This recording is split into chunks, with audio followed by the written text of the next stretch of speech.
our whole world in Wicked for Good has transferred into a much deeper, more grown-up world. I'm off to see the wizard.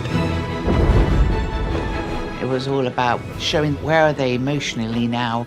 Thank Oz you're alive.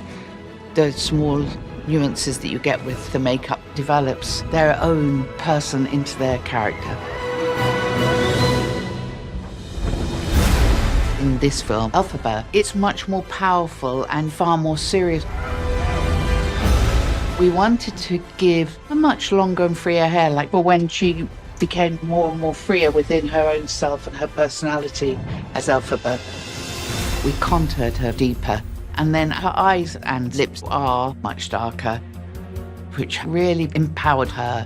And Cynthia herself delved into her own development. She'd choose the colours that made her feel what she wanted to feel. One of Glinda's main changes for her stronger visual in Wicked for Good is that she's much more structured and she carries herself very differently. She always had a particular style that we didn't deviate from, only in small variations. It goes to the twists here, and then the tiara would go on the top. We didn't want it to be straight and flat, that was very important. Her costumes had a lot of life and movement in them, and it was important to keep it in the hair as well. We framed her eyes much darker, just by staying very close to her lashes and giving it a real strength. I think it really carried through well in bringing her more forward into how she was playing her character. My heart. It feels like it's shrinking. With the Tin Man, we had a wonderful collaboration with Mark Coolio, who made the prosthetics, and Paul Tassel costume. His ears will be the jug handle that was on the table, and the nose is the tip of the spout of the teapot.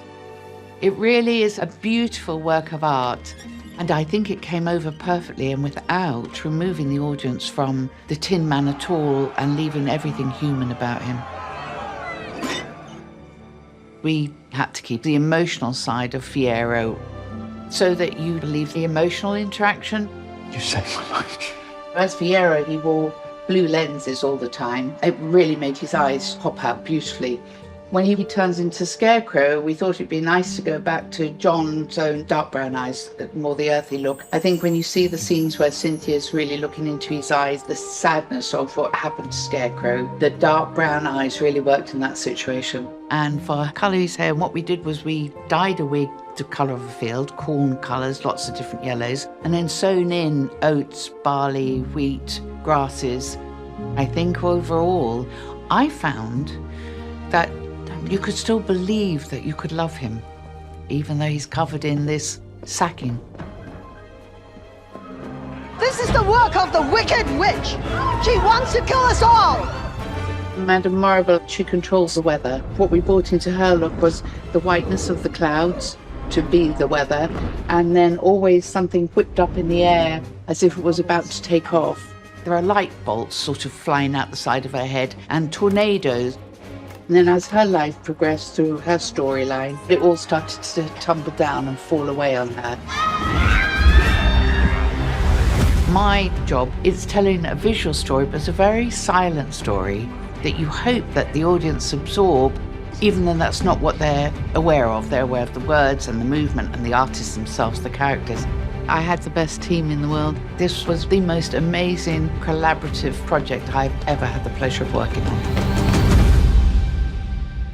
Thank you for clicking on our video, everybody. If you like what you saw here, please make sure you like the video and subscribe and share with your friends who like this sort of content. Joblo remains an independent company, and we appreciate all of your support.